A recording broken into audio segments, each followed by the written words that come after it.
All right, everyone, we have made it through to 16 through 18. It says solve for the area and or perimeter of each figure, round to the nearest tenth if necessary, and I added to make sure you include your units. So we want to solve for the area. It says A equals, so area of a regular hexagon, remember that regular means it's the same on all sides, and a hexagon is where your number of sides equals 6.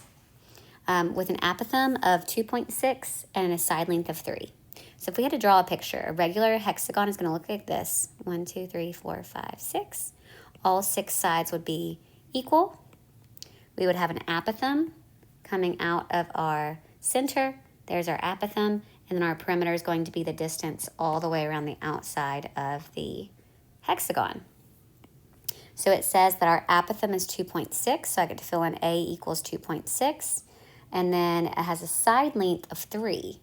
Well, if it has a side length of 3, what is going to be my perimeter? My perimeter is going to be 3 times 6 sides in this figure. So the perimeter is going to be 18, what are the units? Feet. So what is my formula for the area of a regular polygon? Area is going to be equal to the apothem times the perimeter divided by 2. So that's going to be A, which is the pink part, times P, which is the yellow part, divided by 2. So area is going to be equal to 2.6 times my perimeter. What do we find my perimeter was? My perimeter is 18 divided by 2. 2.6 times 18 divided by 2. So 2.6 times 18 divided by 2. So we had to know that this was a hexagon, as the number of sides is 6. So that's going to give me 23.4. Area is always in units squared. So because it's area, it's going to be feet squared. Number 17 already has the picture. The picture shows me a pentagon. So the number of sides is 5. You could count them if you needed to. My apothem is 15. So I'm going to label that with an A. And again, I start with my formula for the regular polygon. Area equals A times P divided by 2. Where A is the apothem, where P is the perimeter, and we just have to divide it by 2. So area is going to be equal to 15, I already have it, times the perimeter. Now what is going to be the perimeter is going to be 18 times 5, because there's 5 side lengths, all 18 each. That's going to give me a perimeter of 90. What are the units? Oh, it doesn't say. So just 90 divided by 2. So 15 times 90 divided by 2. It doesn't give me units, so what I'll write is 675 units squared. Because they don't give them to me, I'm just going to write units squared. So 675. Y'all, I don't know why my 5s are weird today. I'm so sorry. 675 units squared would be my area. That is units squared because we are finding the area. All right, now they give you a regular triangle. Remember, triangles have 3 sides. So all 3 of these are 14 each. You can mark that if you wanted to, 14, 14, and 14. My apothem is happening here. It goes from a center to the midpoint there at a right angle. So my apothem is 4. A equals 4. We've got to find our perimeter. Our perimeter is going to be 14 times 3. We know that when we type in 14 times 3, we get 42. Just wanted to double check that. And so here's my formula. Area equals A times P divided by 2. Capital A stands for area. Lowercase a stands for apothem. So apothem times perimeter divided by 2. So that's going to be area equals A is 4 times P is 42 divided by 2.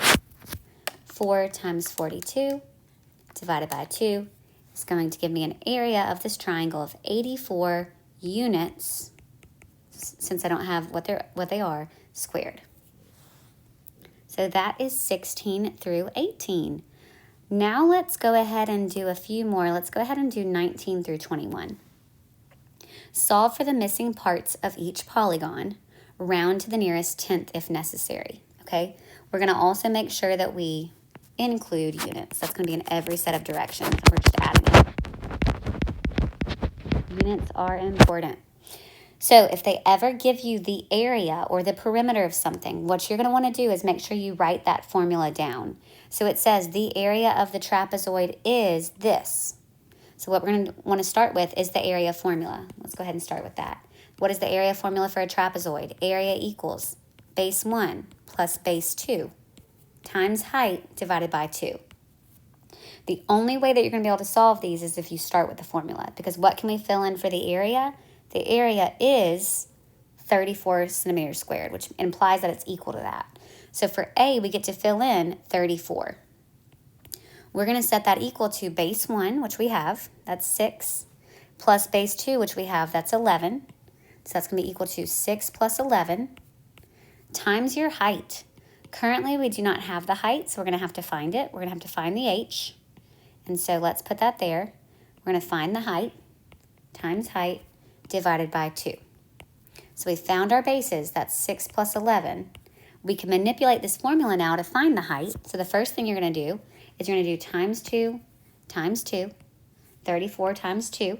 That is going to give me, let's write it in blue, that is going to give me 68 equals, what is 6 plus 11 times h?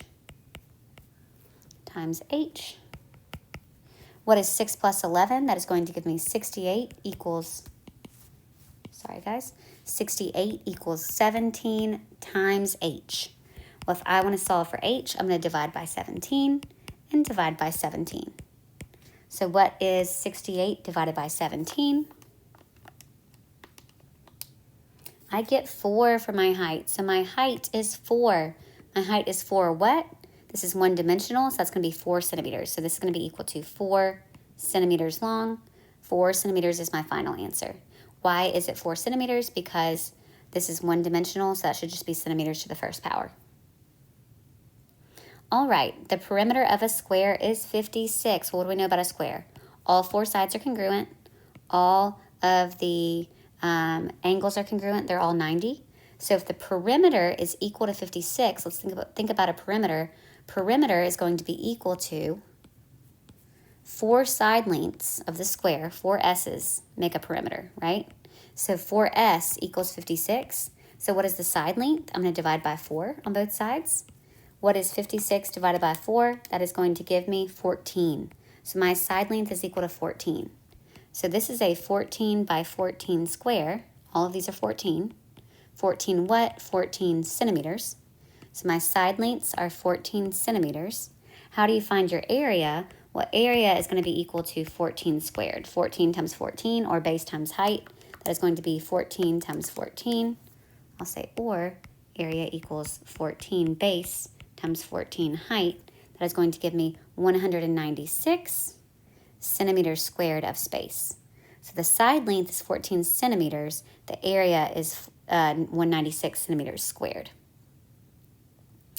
All right, let's see. The area of a kite below is, the area of the kite is 30 centimeters squared. So let's start with the formula for the area of a kite. Area equals d1 times d2 over 2. What can we fill in for the area that it gives me? The area is 30, or equals 30 centimeters, equals one of my diagonals, oh goodness, which I have, it says is 10. So one of my diagonals is 10, times my other diagonal, which I don't have. My other diagonal would be this entire piece. And so we're going to put that is, that's going to be x times 2, so it's going to be 2x. X plus x is 2x. So one of my diagonals is 10, the other diagonal is 2x. That is divided by 2. So how do I get the 2 to the other side? I multiply by 2 on both sides. That cancels. And so that is going to be equal to 60 equals 20x. So 10 times 2x is 20x. Divided by 20, divided by 20. This should be x equals 30. Does that make sense? Let's check it. If this is 30 and this is 30, that's not 30. This is why we check ourselves, guys, before we wreck ourselves. What is 60 divided by 20? 60 divided by 20 is 3. That makes more mathematical sense, because if x is 3 and x is 3 on this side, that means that this toothpick flag is 6. That toothpick flag was 10. So we would do 6 times 10, which is 60. What is half of 60? 30. So that is why we always check ourselves before we wreck ourselves.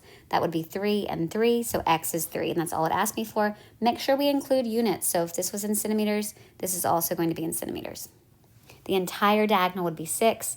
Half of our diagonal is going to be 3 centimeters each. I will make a new video for the next part.